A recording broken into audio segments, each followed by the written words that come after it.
I'm going to be reading a scene from my new novel, Too Late I Love You. Now, the main character, Connie, has been kissing a woman. And it's the first time she's ever been kissing a woman. And she's got a bit panicked. Because when they were kissing, the other woman, Maria, got rather heated and gasped, "I need you inside me." And poor Connie is worried that she hasn't got anything to put inside her. So she's gone to Anne Summers with her best gay friend Ryan to try and rectify the situation. "Come on, let's get you lesbianised." Connie followed his lead into the pink-fronted shop, bumping straight into him as he stopped suddenly at the tiny waisted mannequins. "No, they're at the back," she whispered. "I know, but we're doing this properly." "I only want one thing." Maria's a real lesbian. She's been with other real lesbians.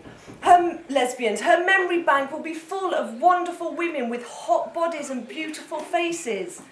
You need to set yourself apart and rise above the rest of them with something just that little bit different. He reached out and lifted a hanger from the rail. "How about this? Good girl gone bad." Connie looked up and down at the sheer fabric, tight-fitting, erotic jail jumpsuit, complete with stripes and matching prison-issue hat and handcuffs. He tapped the label. "Prisoner 69 could work." Connie pointed at the mannequin behind him. "Why don't I just go all out and turn up as a naughty nurse?" "Oh no, darling, you're not a slut." "Exactly, as if I'd wear a see-through jail jumpsuit. What am I meant to do, knock on the door and just stand on the doorstep looking like a convict?" "No, you wear a mac. So I look like a stripper and then a convict." "Oh, Connie, you have to get in the right frame of mind. If you don't feel sexy, you won't appear sexy." He paused. "What pants are you wearing?" Connie self-consciously stepped backwards. "Why?" "Fine. Forget the dress-up, but the underwear must be perfect. Give her a last layer to remember." She nodded. "My underwear's fine." "I'm not just talking about knickers that aren't fraying. I'm talking about lingerie. What are you wearing right now?" She shrugged. "My comfies." "From where?" "Tesco." "Oh, God, darling, you bought one of those awful packs of supermarket knickers, haven't you?" "They're practical, and you get 5 for £5. "Right, that's it." He marched over to the hangers and started to flick through the two-piece sets. "I'll pick you out a selection. You're definitely trying something on." Connie followed him sheepishly, daring to finger some of the labels. Why have they got such scary names? Look, Savage Beauty, Pummeling Plunge, Extreme Brazilian Boost. It's better than 5-pack white cotton full briefs. Come on, changing rooms. "Right, this is important. Show me how you undress." "What?" "For Maria. Show me. Think 50 Shades. The way he takes his top off. One smooth action every single time. You reach up with your hand, grab your jumper at the back of your neck and just pull the whole thing free." Connie looked at the gay man standing in front of her. "That may well do it for you, Ryan, but I think women like to tease a bit more." "Oh, okay, improv, I like it. Show me what you've got." Connie took hold of the sides of her jumper and started to wiggle them upwards, adding in a slight knee bend as well. "Darling, I'm stopping you. You look like a chicken taking a shit." "Oh, for God's sake, can I just take this bloody top off? I'm getting all hot and bothered." "Maria's the one who'll be hot and bothered if you take it off, right?" "Fine," said Connie, just wanting to move on. "Like this." She reached up and grabbed her jumper at the back of her neck, pulling it off with one movement. "Shit," they both gasped. Connie looked at herself in the mirror. "The static. I look like I've stuck my fingers in the sockets." "No, I'm shitting about about the 2 windsocks you've got strapped to your chest. You have 0 visible flesh from your stomach to your neck. It's all covered with that boulder holder bra. Connie battered him out of the changing rooms with her jumper. You're so bloody mean. Just get out and leave me to it. She swiped the curtains closed and looked at herself in the mirror. Ryan was right. It was like she was wearing a binder or a full body bandage. She unbuckled her jeans and looked down at her white cotton briefs. A body bandage and a nappy.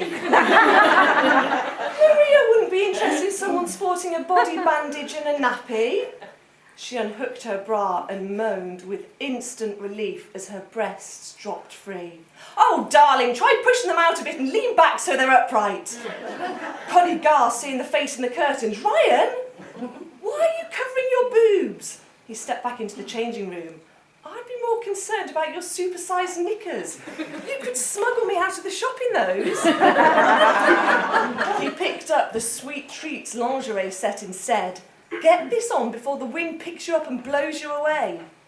Connie used 2 fingers to hold up the hanger, slightly anxious about the lack of visible fabric. It's a thong, darling. You'll be fine. Just slip it on. The idea of just slipping it on proved much easier said than done, with Connie needing Ryan's shoulders for support as she clambered into the thin thong. And we're up, she said, finally snapping the material into place and looking at her reflection in the mirror, unable to ignore the fact that the thong was digging in and puffing out her white pants even more than usual. She paused for a moment before daring to look over her shoulder. Her bottom looked like a piece of pork, trussed up with string, ready for a roasting. Ryan nodded. Without that white double duvet under there, those pants. They're hardly pants. She reached for the bra, and this won't fit either. Yes, it will, he said, helping her arms through the straps. We'll just hoik up these bad boys and then... Oh, can you breathe in a bit? And wait, there, we've got it. Ryan forced the clasp together and looked over Connie's shoulder into the mirror. Oh, yes, he said, making a camera shape out of his fingers. Nice set. Imagine it without those billowing knickers, and that's what I'm talking about. Connie couldn't help but smile. It does look kind of cute. Ryan pulled her shoulders backwards. Now work on your pose. Try sticking out your chest a bit more. Connie transferred her weight onto one hip and forced her breasts forwards. What the hell? She gasped as her nipples popped through the fabric. Ryan jumped backwards. Good God, woman, you could take someone's eye out with those. Connie fumbled with the material, desperately trying to push her nipples back into place. I can't close it up. Peep-o, said Ryan. Oh, stop it. What the hell have you bought me? He lifted the hanger and reread the label. Sweet Treats, peephole bra and crotchless thong. Sorry, I honestly didn't know. Crotchless thong? There's no material there as it is. How is it crotchless? Spread your legs and bend over. My nipples are still sticking out. Oh, just do it, Connie. We're well past any embarrassment here. He pushed on her back and crouched down behind her. Just a little bit lower. Ah, there you have it. What? Connie sidestepped in her upside-down position towards the mirror, conscious that her nipples were well past the point of peeping out, and allowing the audience a full-on waving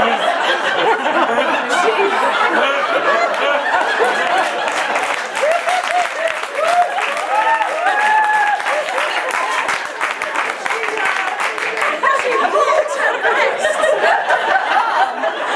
and moved through her legs. The thong string had split into 2 like a wishbone, leaving a flap of white cotton poking out of position.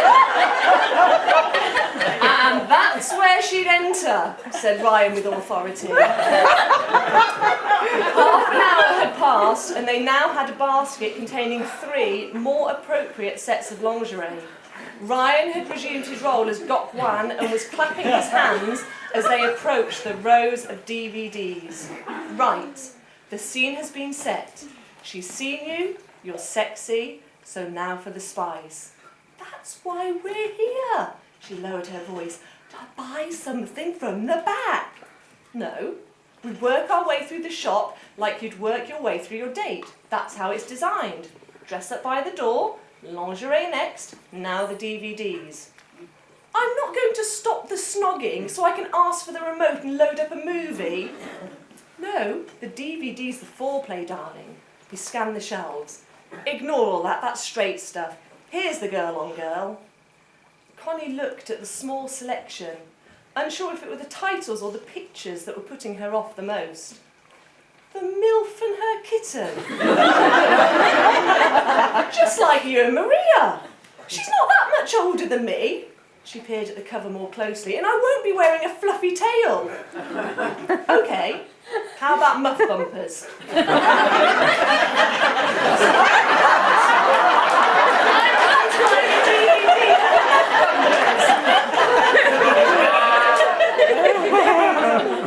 Pussy party. No. The tribe of wet panties. No. Fine. Go for piss pals.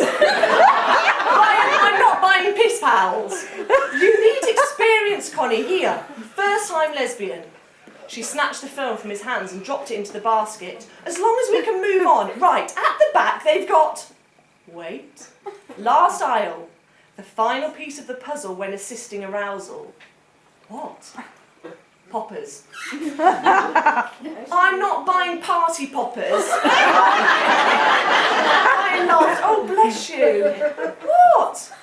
Well, you don't put them in her punani. Pull the string away. Connie frowned. You? He paused. Fine. Forget the poppers, but I would buy one of these. He signalled to a shelf of small bottles. Connie scanned the names and lifted the strawberry spray, squirting some onto her wrists and rubbing them together. Darling! Shrieked Ryan. What? Connie felt the tackiness start to form on her skin. You're spraying lube like it's perfume. It says strawberry spray to excite her. Yes, but not in an aphrodisiac kind of way. She's not going to smell the strawberry spray perfume on your skin made by Lube and go weak at the knees. He pointed between her legs. You use it down there. She pulled her wrists apart, staring at the shiny snail trail-like shimmer. Why would I need this? Ryan mouthed his words. The more mature lady can sometimes suffer with dryness. She's 35!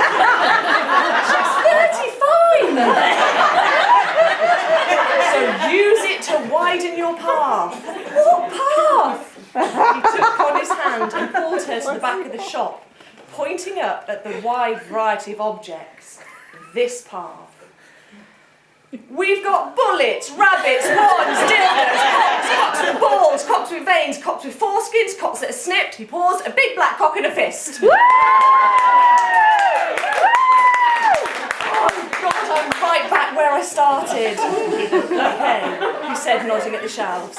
She wants you inside her. You've got the Lube spray, so let's start with something simple. He picked up one of the flesh-coloured dildos.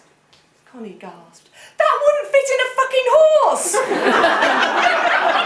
It's a double-ender. You both hop on and ride it like you at the rodeo. What? He put it back on the shelf. Okay, darling, we're going to have to go back to basics. Just find me something simple. What's this? This looks okay. Darling, that's a butt plug.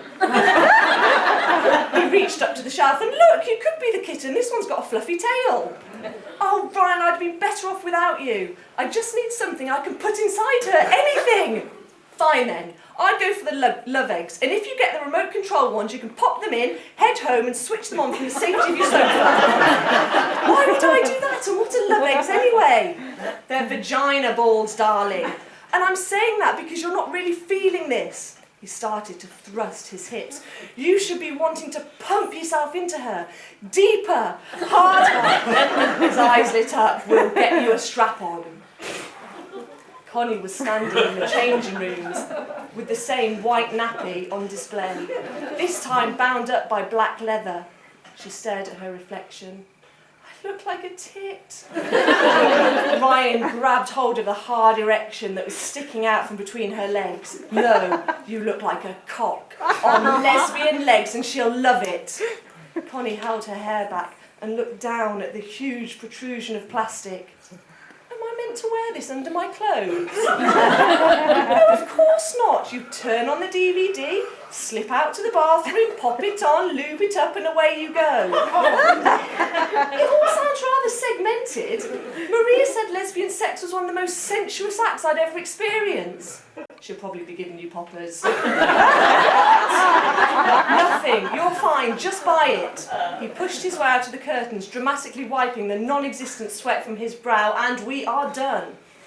Connie looked at herself in the mirror, turning side on and attempting to thrust. Oh, God, she gasped, too embarrassed to watch her reflection. She reached down for the buckle on the side of her hip and tugged on the hard leather. Ryan, wait! I'm struggling. She tried again, but the buckle was locked. Ryan! She stuck her head out between the curtains, pulling them taut around her neck as she looked left and right. Connie, is that you? Maria appeared. I thought I saw Ryan. Hey, it is you. She smiled. What a pleasant surprise. Connie's face flushed to what she knew would be beetroot colour. There's a hen party next month, fancy dress. She stared helplessly at Maria, conscious that her shopping basket was on the floor. Oh, can I see? Asked Maria, glancing down at the curtain. Connie lost her attention. Maria! Well, hello there. Ignore the basket. It's Ryan. He's messing around. What basket? Connie looked around outside the cubicle, confused. There was no basket. Oh, he must have taken it to pay. What were you? Suddenly, she felt the straps around her bottom begin to shake and a definite tightening occurring at her crotch. She scrunched up her face, finally daring to look down. Her strap-on was sticking out between the curtains and was in Maria's hand. Just shaking hands with your hard-on, said It's not mine! Maria looked disbelieving and began to tug, pulling Connie's hips forwards. Connie remembered her napping. Okay, it's mine, please let go, please, I'm embarrassed. Maria stepped back quickly. Sorry, I was just... She paused. Connie, this isn't for me, is it? Without further pretense, Connie pulled her bottom back into the cubicle, hiding the strap-on from view. No, it's for Ryan! He's already got a... Ryan rounded the corner, reading from the receipt. So the sexy sets, luscious lube and dirty DVDs are on me, but you can pay for that bad boy. Connie closed the curtains completely and buried her face in her hands. Oh, hi, Maria, she heard Ryan say.